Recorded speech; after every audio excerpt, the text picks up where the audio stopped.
All across the North Olympic Peninsula, between the middle of September through the beginning of November, the region comes to life. The trees explode with fall color, and salmon and steelhead fill peninsula rivers and streams, returning to spawn. Hi, I'm Elaine Cochran with Papa TV in Port Angeles, Washington, and welcome to our series On the Road. Today, we're going to be exploring the fall season on the North Olympic Peninsula, specifically Lake Crescent and Lake Crescent Lodge, along with the Sol Duc River Valley, where you can view the returning salmon at the Salmon Cascades, take a dip in the mineral waters at the Sol Duc Hot Springs Resort, or take in the magnificent views of the Sol Duc Falls, all of which lie within the boundaries of the Olympic National Park.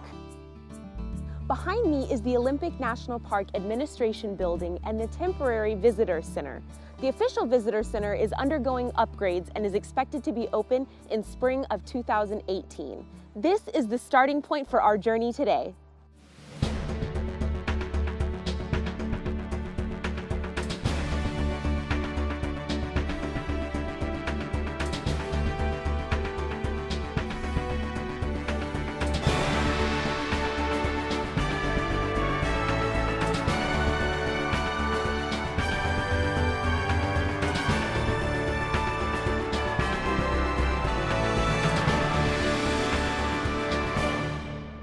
We'll be joined by Ross Hamilton, the peninsula's well-known large-format landscape photographer.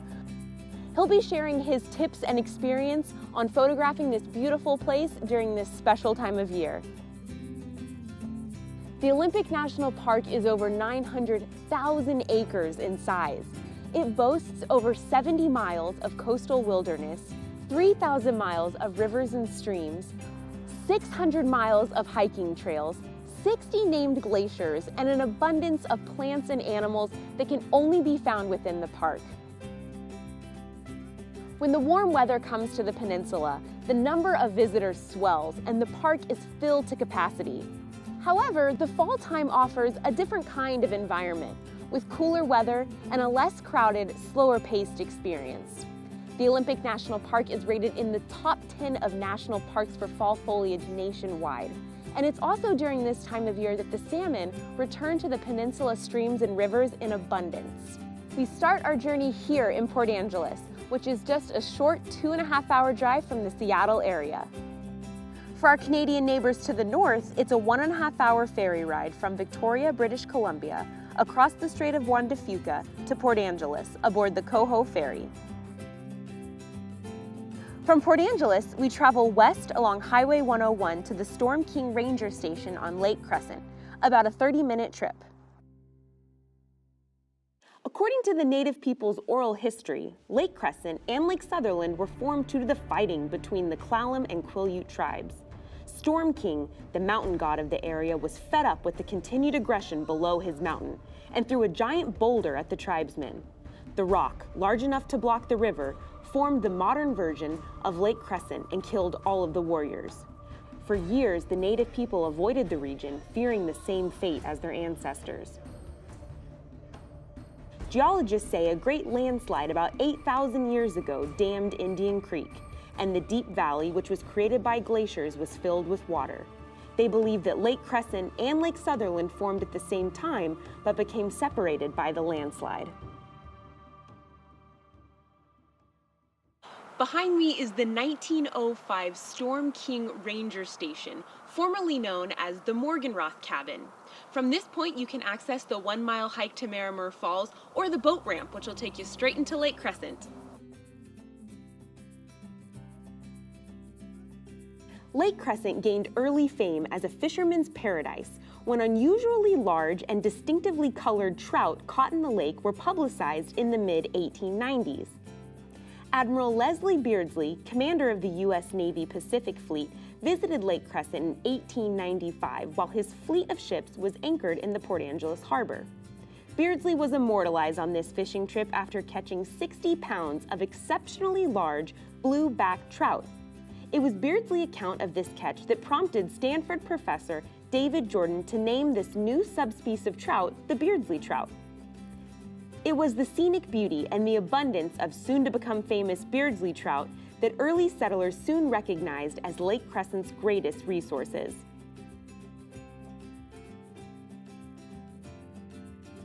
Today on Lake Crescent, fishing is limited to catch and release only. Many of the early settlers in the area did not stay long, perhaps finding it difficult to exist on what the poor soil surrounding the lake could produce. Those who did stay recognized the business of providing services for visitors who came to fish or simply retreat from busy city life as the key to successful living on the lake. The Log Hotel, also known as the Log Cabin Hotel, was the first hotel built on the shores of the 12-mile-long Lake Crescent in 1895. It was destroyed by a fire in 1932, and the present Log Cabin Resort was built at the site of the former hotel in the 1950s. Singer's Lake Crescent Tavern, which is now Lake Crescent Lodge, was built by Avery Singer and his wife Julia in 1915. It's situated along the South Lake Shore just east of the mouth of Barnes Creek. Before the Olympic Highway was extended along the south shore of the lake in 1922, guests were transported by ferry boat from the East Beach Dock, which prior to the 1920s was the terminus of the road from Port Angeles. We've made it to Lake Crescent Lodge. Behind me is the lodge, and in front of me is the vast Lake Crescent. Here, there is no shortage of beauty and history.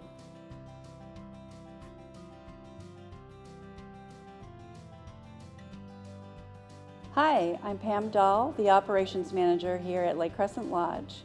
So the main lobby area of the lodge was known as Singer Tavern when it was first constructed in 1915. It was a 2-day journey from Seattle to take a boat from Seattle to Port Crescent and then drive across country to East Beach on Lake Crescent and take a ferry boat over to the lodge. It was primarily known as a fishing resort back in 1915. Franklin Roosevelt visited here in 1937. He did a tour of the peninsula at that time, and the Roosevelt elk, which is native here only in the park, were named after him. The fireplace in our main lobby is a great central place for everyone to gather, and people love sitting around that fire at night as it snaps, crackles, and pops. And the large elk head above was shot by Mr. Morgenroth, who was a ranger at the time prior to the park, and is actually registered with the Rocky Mountain Elk Foundation as one of the largest ever caught. Hi, my name's Brett Post, and I am the regional GM for the Olympic Peninsula. Oh, the fall is the most beautiful time here at Lake Crescent Lodge.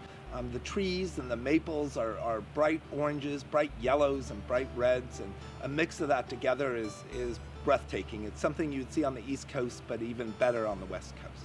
The rooms upstairs are European style, meaning that they have a shared bathroom for 9 rooms. The restrooms are down the hall. The walls are quite thin at times, but it gives that special ambiance that a lot of guests look forward to and come back year after year for. Behind me we have the Roosevelts. We have 4 Roosevelts, and actually Franklin Roosevelt stayed in one of these. It's a nice piece of history that you may want to enjoy with your family, and you can barbecue outside. And then we have the classic Singers up here with porches and rocking chairs, and the Kennedys actually stayed in the Singers up there at one time, so that's a little bit of presidential history. And then we have the Merrymeres that overlook the lake, which is beautiful, and then nestled in the woods is the Storm King and the Pyramid that provide a nice getaway from it all, from the hustle and bustle of the city. So here in Olympic National Park, there are wonderful hikes that abound from this area. Short hikes to Merrimer Falls, it's a 90-foot drop. A steeper hike that you gain 2,000 feet elevation to Storm King and have a wonderful view of the lake and across to the Straits of Juan de Fuca. Summertime is a time where it's very, very busy and sometimes crazy. There's lots and lots of people enjoying the beach and the water, swimming and boating and kayaking and tour boating. fall time is a time to rejuvenate and to be quieter. It gives us the opportunity to get to know you as a person and see where you're coming from and where you want to go and how we can make your experience here on the Olympic Peninsula more memorable. So you have those wonderful memories to take home and share with your family and friends and come back again and make this a tradition. So please come out this fall to Lake Crescent Lodge. It's beautiful. Let us entertain you, wine and dine you, and treat you over the top. Thank you, Brett. Our stay was over the top. Now let's hear Ross Hamilton's take on the photo opportunities presented by the lake at this time of year. Lake Crescent is a remarkable lake in that it is very beautiful and very accessible. The highway that runs along the lake, Highway 101, gives many opportunities for the photographer to capture the beauty of this lake. The little side bays and the curvatures of the lake give opportunity to photograph the reflection of trees and the beautiful blue-green water that's so spectacularly clear. The advantage to the fall season is the sun is farther to the south. It gives you this beautiful sidelight that rakes across Storm King and the peaks surrounding it, giving you wonderful texture to the mountains. At the far end, at Fairholme, you get these beautiful maples and the lake mirror finish in the fall of the year. And there's one particular tree there that is just gigantic tree. The limbs coming out of that maple look like trees themselves. They're so huge, fully dressed in moss. It's just a beautiful tree. Oftentimes the mist that forms on the lake gives it this ghostly appearance. It's just something you just catch when you're at the right place at the right time. Thank you, Ross. Our next stop takes us into the Sol Duc River Valley to the Salmon Cascades, about a 16-mile drive from Lake Crescent Lodge. However, our story starts about 50 miles away at La Push, along the Washington coast. La Push is home to the Quileute Nation and the Quileute River, where the salmon start their freshwater journey home. But let's start at the beginning. From the time that they emerge from the gravel, young coho spend about 1 year in their streams before venturing to the sea as smolts. Generally, they'll spend about 2 years in the ocean growing to maturity before heading back to the rivers to spawn. Only about 5% of all the eggs survive to become smolts. Predation through illegal drift net fishing by foreign countries in the North Pacific, and native and non-native commercial fishermen, as well as sports fishermen, all reduce their numbers. Seals and sea lions also enjoy salmon and will wait at the mouth of the river for their next meal, consuming hundreds of pounds of salmon daily. On average, only about 2% of all smolts that migrate to the ocean will survive to return and spawn. Yet, it is enough to perpetuate their species.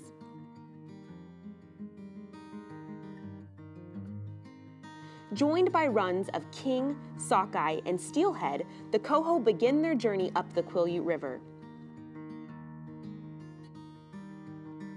About 5 miles from the mouth of the Quileute, it's joined by the Bogachiel River with its own coho salmon runs.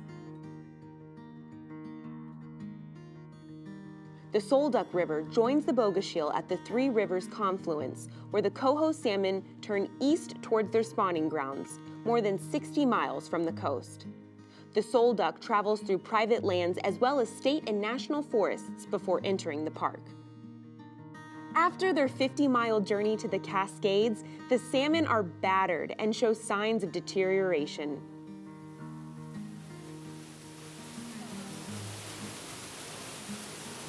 Right now, we're at the Salmon Cascades along the Sol Duc River here in the Sol Duc River Valley. Starting in September through the end of November, the coho salmon return here in order to spawn. However, before they can make it to their spawning grounds, they first have to make it up through these roaring cascades. The Cascades rise vertically about 10 feet depending on the water flow over the Cascades. The challenge for the returning salmon is lining up the middle of the flow to power up to the next level. Many salmon miss that mark and jump too soon or too far left or right, and instead they'll hit the rocks and fall back down to the pool below. But they'll continue to fight their way up the Cascades until they find success. My name's Gordon.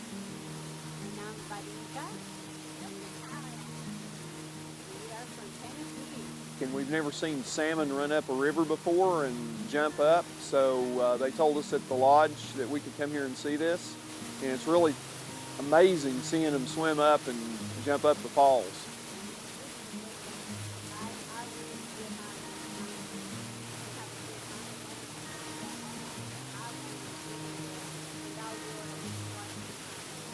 Hi, I'm Pooh, and I'm from Houston, Texas.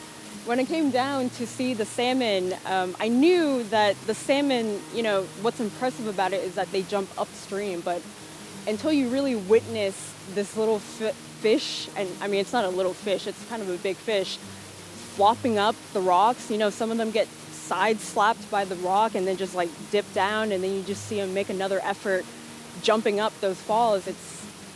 Until you see it, it's just really unbelievable. I'm really surprised that people don't come out here in October because the weather is not bad. It's beautiful, the colors are all here. If you make it down and watch these fish come up, it's not that crowded, which is what I'm really amazed. We thought that it would be really, crowded, but it's not the summer season. And so it gives you a more intimate experience in witnessing nature. Because October has 75% less people than it did even from the month before, there is plenty of room for viewing the returning salmon. The short walk from the parking lot to the viewing platform makes it easy for seniors, children, and the disabled to see these magnificent creatures. And you just might be fortunate to see more than salmon, like this hungry bobcat that appeared at the Cascades looking for lunch. So not only do people and seals like to eat salmon, cats naturally like the pink-fleshed fish as well. This bobcat patiently waited for one of the fish to miscalculate its leap and land within his grasp. One salmon would feed the bobcat for several days. All he must do is catch one. After over an hour of missing several salmon, the cat was beginning to get frustrated. Every time a fish would jump close to him, the fish would splash the cat, resulting in even more exasperation. By this time, the bobcat was pretty wet. His fur coat was still keeping him warm, but he was hungry and his patience was now gone. He wanted to eat.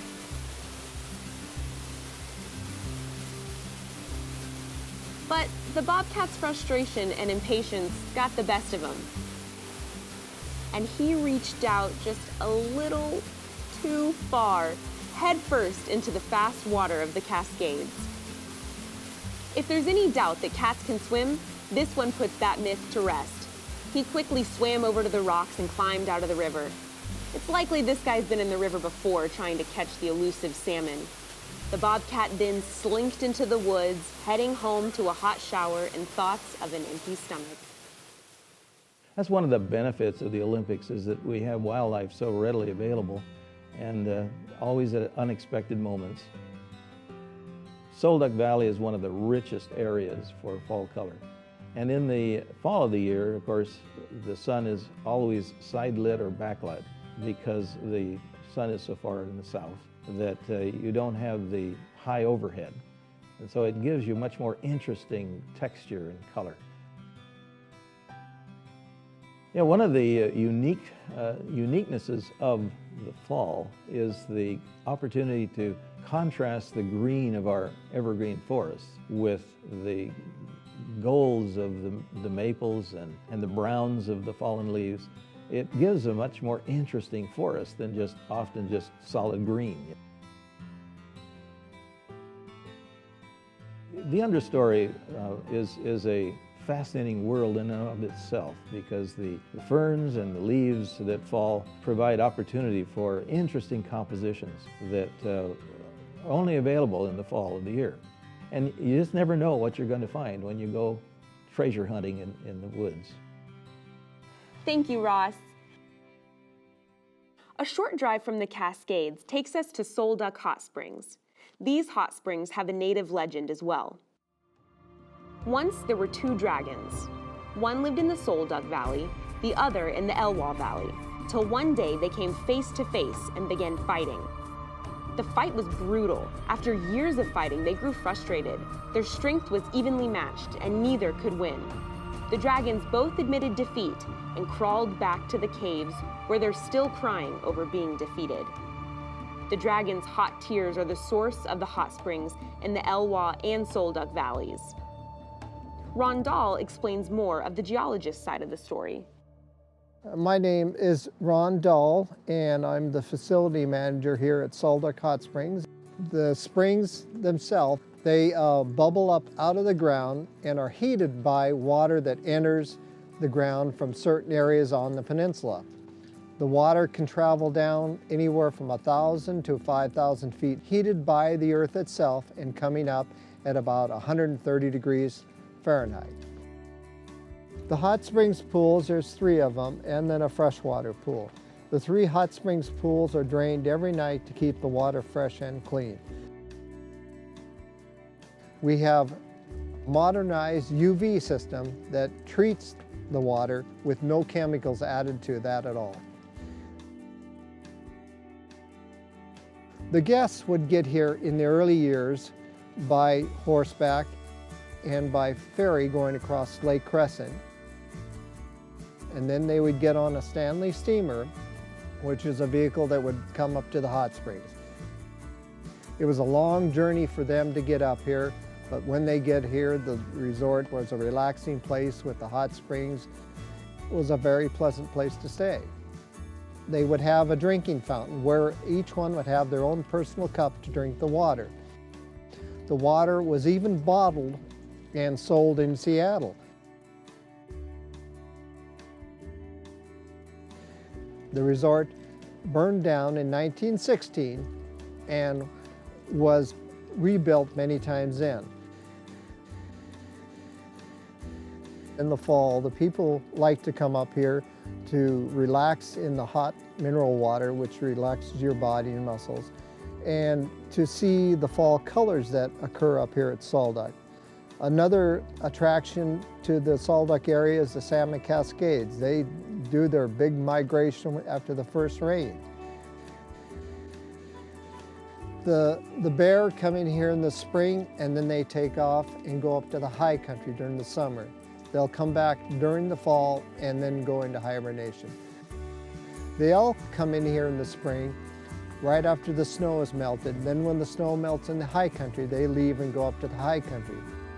In the fall, they come back down to the resort for the winter months. There's 32 cabins here at Sol Duc Hot Springs Resort. There's kitchen units, non-kitchen units, and the River Suite, which handles a large group. Up the road from us, we have 2 campgrounds. There's a total of 80 sites per the 2 campgrounds. We have a group site down the road, which handles large groups. Inside the lodge itself, we have the restaurant, we have the gift shop, and the grocery store. During the fall season at Sol Duc, why don't you all come down and enjoy the pools, the cabins, the trails, and the scenery. The fall colors show in and the salmon are running. It's a restful time to just take your time and do what you want at Sol Duc Hot Springs. Thank you, Ron. We look forward to coming back to the resort very soon. Our final stop is the Sol Duc Trailhead, about 2 miles from the resort. Right now we're at the trailhead to Sol Duc Falls. From here, it's just a little over 3/4 of a mile through lush, old-growth forest to reach the cascading falls. The trail to the falls itself is very rewarding for the photographer. Of all types of landscape photography, forest photography is the trickiest because there's so much going on. It's so busy. So the idea is to isolate it and make sense out of it. And one of the tricks of the trade is to include the trail in the picture. That gives the eye a path to follow into the woods. Well, as you approach the falls, you will hear the thunder of the falls as it roars into the Slot Canyon. First, you'll see the bridge, get closer to it, and then as you walk out on the bridge, you can look right directly down onto the waterfall below you. You can enjoy many interesting angles of that river from both sides of the canyon because of the bridge. But the waterfall itself is really a very spectacular falls because of where it is. It's right in the center of this deep forest. So if you happen to be there in the fall after a good rain, you can expect to find a very beautiful, thunderous waterfall. The trail goes on into the high country, and if you're equipped with a backpack, you can enjoy several days of backcountry travel from that spot. That's the gateway to the backcountry, is the Sol Duc Falls.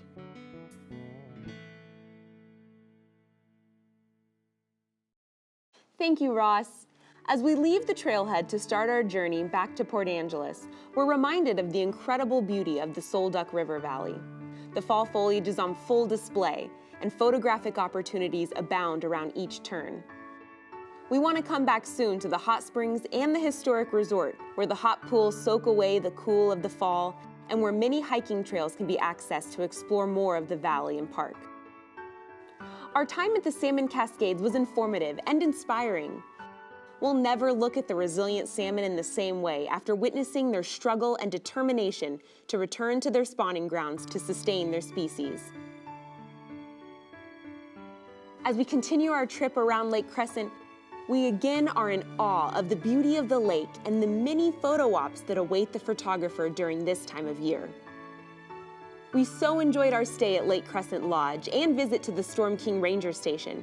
We certainly can't wait to return very soon. We hope that you've enjoyed our journey exploring the Olympic National Park. And if you're looking for a unique experience, consider planning your next trip to the peninsula during the fall so that you can enjoy all that this beautiful season has to offer. We'd like to thank Ross Hamilton for his insights, as well as the folks at Lake Crescent Lodge and Sol Duc Hot Springs Resort for their hospitality. And of course, we'd like to thank you, our viewers, for joining us on our latest On the Road adventure. Until next time, I'm Elaine Cochran with Papa TV. Bye now.